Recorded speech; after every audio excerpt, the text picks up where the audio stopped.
இன்னைக்கு என்ன சொல்றாங்கன்னா, "சூர்யா நீங்க என் பையன பத்தி குறை சொல்லாதீங்க. உங்க பொண்ணு மட்டும் எப்படி ஊர் சுத்தாமையா இருந்தாங்க?" அப்படின்னு சொல்லி கேட்கறாங்க மாப்பிள்ளையோட வரனோட அம்மா.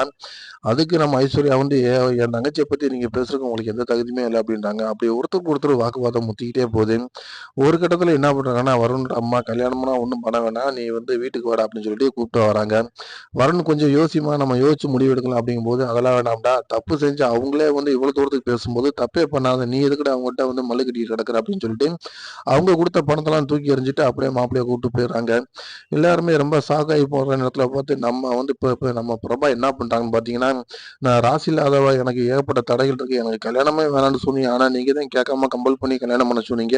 இப்ப பாருங்க எந்த இடத்துல நான் நிக்கிறேன் பாருங்க" அப்படின்னு சொல்லிட்டு என்ன பண்றாங்கன்னா, "நீ நான் உயிரோட வாழ்றதே வேஸ்ட்டு" அப்படின்னு சொல்லிட்டு கத்தி எடுத்து குத்த போறாங்க. அத பார்த்துட்டு நம்ம விஜய் என்ன பண்றாருன்னா, ஓடி போய் தடுத்து தாலிய கட்டிர்றாரு. அதுக்கான ரீசன் என்னன்னு கேட்டீங்கன்னா, "என்னால தான் உன்னோட வாழ்க்கையே கெட்டு போச்சு" அப்படின்னு சொல்லி அவரு முடிவெடுக்கிறாரு.